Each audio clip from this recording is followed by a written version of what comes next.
આવે આવે 5x માં કરી નાખો હમણાં આવે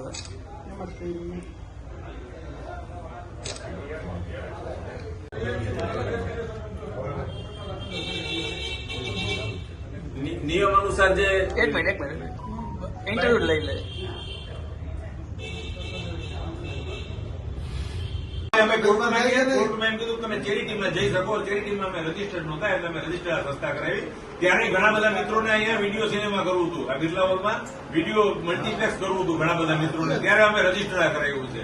મલ્ટીપ્લેક્સ થવાનું હતું અહીંયા. આ પણ હકીકત છે. પ્રશ્ન તો ન થાય જે વેપારી એના માટે આ જમીન છે સરકારે ફાળવી છે. આ જમીન જે છે એ ટોકન દરે સરકારે ફાળવી છે અને દાતાશ્રીએ દાન આપી અને બિરલા હોલ બનાવી દીધો છે. આજે અહીંયા સાહેબ વેપારી પ્રવૃત્તિ થવી જોઈએ. એટલે બદલે કે કંકોત્રીનો વ્યવસાય થાય, કેટરિંગ નો થાય, પેલો મંડપ સર્વિસ નો થાય અને કોઈ પણ જાતનું જો કોઈ વેપારી પ્રવૃત્તિ થઈ હોય તો એને એકાદો ફોટોગ્રાફ દેખાડવો આપણે કોઈને. એવું મારું એક સૂચન છે, વિનંતી છે. કહેવાતા હોદ્દેદાર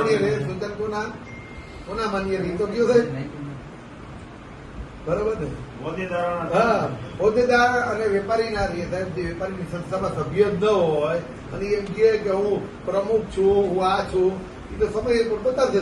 જોજો આમાં કાગળમાં દેખાડે સમય પર બતાવશે. અમે ક્યાં અમે કાગળ રજૂ કરશો સાહેબ. પછી ક્યાં સવાલ છે? આ 2 જણાને સસ્પેન્ડ કરેલા છે એટલે 2 જણા દોડે અત્યારે ગમે એમ કરીને બેવું છે કે પબ્લિક ને જોવા દીધી 2 હારેલા છે. 10 પોઈન્ટ ઉપર નથી, 1 થી 10 માં નથી. 1 થી 10 માં હારેલા છે. રિઝલ્ટ બતાવો કારોબારીમાં ગોળમાલ થતી હોય બધા સભ્યો ગેરકાયદેસર નરેન્દ્રભાઈ એમના તરફથી એવું કહેવામાં આવ્યું છે કે ભાઈ એની અંદર તપાસ કરશું. કોર્ટનો હુકમ આવ્યો છે, કોર્ટનો તમે તપાસ કરશો? આવો તપાસ કરશો. બધા કેમ કોર્ટને પૂછશું? મારી વિનંતી એ જ છે કે ત્યાં સુધી આ રેડી ન રહીએ સંસ્થા. આવડી મોટી સંસ્થા બિરલા હોલ એ રેઢો ન રહી, અત્યારે રેઢો છે.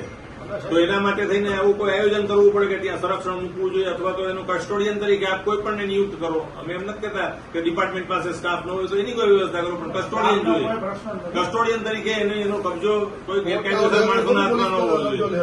અત્યારે ગેરકાયદેસર માણસો કોઈ ઘૂસી જાય, કાલ સવારે અમે હમણાં વ્યાજ જાય ત્યાંથી એમાં તમે કહ્યું ઘણા બધા મિત્રો એમ કે આ પડ્યું છે, ઓલું પડ્યું છે, ફલાણું પડ્યું, તો એનો કઈ આધાર પુરાવા પંચની હાજરીમાં બધું પંચનામું થઈ જવું જોઈએ. અત્યારે અમે લેખિતમાં તમને આપીએ છીએ કે અમે છીએ નલિનભાઈ લેખિતમાં આપે છે, તમે કબજો લ્યો પછી ક્યાં વાંધો છે? લેખિતમાં છે, કાયદેસર ચોપડા મુજબ તો છે. જવાબદારીપૂર્વક લેખિતમાં આપે છે કે તમે કોઈને રાખો નહીં, લોક કરી દો. જવાબદાર વ્યક્તિ આ લોકો પાસે હોય તો એ આપે તમને કબજો આપે. તો અમે બંધ જ છે ને, આજે બંધ નહીં છે, કાલે કાલે એમાં સાહેબ બંધ ખાલી માત્ર ઉપરનું બિલ્ડિંગ હોય છે, બાકી આવવા જવાનું બધું ખુલ્લું છે. એમાં પોલીસને કોઈ સરકાર કહેવામાં આવે ચેરિટી કમિશનર સાહેબ મને કોઈ મારવા કૂટવાનું ધમકી આપે તો મારે ફરજ થાય ને કે તમને વિનંતી કરવી. તો હું એ જ વિનંતી કરું છું કે આવડી મોટી પ્રોપર્ટીનું કસ્ટોડિયન તરીકે આપ કોઈ નિયુક્તિ કરો.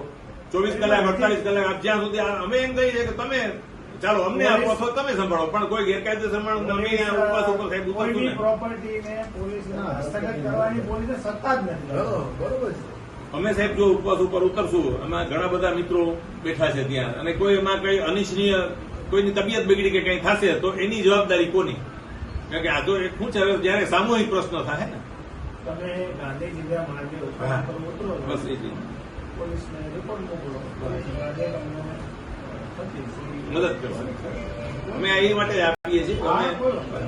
પણ અમે તાળા મારવાની કોઈ પ્રોપર્ટી પોલીસને એવું નથી. હા, ગેરકાયદેસર કબજો છે એ તમે અથવા મને જે સંસ્થા તરફથી લેખિતમાં ભાઈ આ ગેરકાયદેસર કબજો રાખીને આ ઉભા છે, આ છે, તો ખાલી કબજો નહીં, ગુનો દાખલ કરાવીને કબજો લઈ લે અપાવો. પણ મને કોઈ ઓથોરિટી આપી તો જોઈએ ને લેખિતમાં કે ભાઈ આમનો ગેરકાયદેસર કબજો છે. કોણ કે છે? તમારું હું નહીં સાંભળું, આમનું નહીં સાંભળું, મને ચેરિટી કમિશનર સાહેબ આપશે. કોણ કે અત્યારે જેનો કબજો છે સાહેબ એ તમે મને આપ્યું, હું તપાસ કરીશ. આ તમે મને તપાસ ના વિધાઉટ તપાસ તો કેવી રીતે કહીશ? મને જેમ કાગળ આપે તેમ ચેરિટી કમિશનર સાહેબ 3 વર્ષથી ચાલે છે તો એક લેટર નથી આપી શકતા તમારે સંભાળ લેવું અને આ ગેરકાયદેસર કબજો છે એ કઢાવવો, કેમ કોઈ નથી આપતા? એટલે એ સાહેબ અમારી સજનતા હતી કે અમે પોલીસ ડિપાર્ટમેન્ટમાં ન સજનતા. ગયા. અમારી સજનતા હતી. હકીકત છે ને કે અમે આજ સુધી આ ચાલતા દીધું. સજનતા ક્યારે છોડવી એવું આ સમજવા મળ્યું. એ તો ગમે તમે સાચા છો તો તમને ન્યાય મળે. ના, પણ હું તમારી પાસે આ સાચાની અપેક્ષાએ જ આવ્યો છું કે આનાથી વિશેષ મારે શું પ્રમાણપત્ર આપવું તમને? તમે મને આ ડોક્ટર જો આનાથી વિશેષ કોઈ છે પ્રમાણપત્ર તો મળી લેવું. જરૂર છે તો વાંચી શકો. બરાબર, તો હવે આનાથી વિશેષ તમે જો કોઈ કાર્યવાહી કરવા ન માંગતા તો મારે જવું પડે. કાર્યવાહી તમે તાળા મારવા કહો છો. પોલીસ તાળા મારવા માટે તાળા તમે મને નહીં, સીલ કહો. કયો, સીલ. હા, સીલ બરાબર, માટે એમાં એમની સહી થાય, અમારી સહી થાય, સીલ મારો. હાજરીમાં ખુલે. નામદાર કોર્ટ અથવા ચેરિટી કમિશનર સાહેબ કે સીલ મારી દો, ભરાઈ દો, એ જે અધિકારીઓને મોકલે ને એની હારે પોલીસ મદદમાં આવે. સીલ પોલીસ ક્યારેય મારતી નથી. આખી રજૂઆત કલેક્ટરને કરવી, હા, હુકમ કરી શકે કલેક્ટર સાહેબ, હુકમ કરે કે ભાઈ આ સીલ મારવા માટે અહીંયા આવે છે, પોલીસ પ્રોટેક્શન આપો, પોલીસ તો સાથે મોકલી. મારી પાસે પોલીસ છે નથી, કોઈ એક ટકો ક્યારેય ના નહીં પાડો. પોલીસ ક્યારેય તમે સીલ મારતા નથી. કોઈ જગ્યાએ જોઈ પોલીસે સીલ મારી? હા, નામદાર કોર્ટ તરફથી હુકમ પ્રોટેક્શન તો થાય. આપે ને સાહેબ, સીલ ના મારે Protection પ્રોટેક્શન આપે. આપે ને, પ્રોટેક્શન આપો. હું એમ કહું છું. પ્રોટેક્શન તમારે બે વસ્તુ, પ્રોટેક્શનની બે રીત છે. એક પ્રાઇવેટ પ્રોટેક્શન અને બીજું સરકારી પ્રોટેક્શન. સરકારી પ્રોટેક્શન ની અંદર સરકારી ઓથોરિટી હુકમ કરે, નામદાર કોર્ટ કે ચેરિટી કમિશનર સાહેબ માંગે તો. પ્રાઇવેટ વ્યક્તિ પ્રોટેક્શન માંગે એના માટે તમે એસપી સાહેબને લેટર કરવાનો કે ભાઈ અમારે પ્રોટેક્શન જોઈએ છે. એટલે સાહેબ અમે પ્રાઇવેટ વ્યક્તિ માટે ને બધા આ ટ્રસ્ટ માટે માંગીએ છીએ.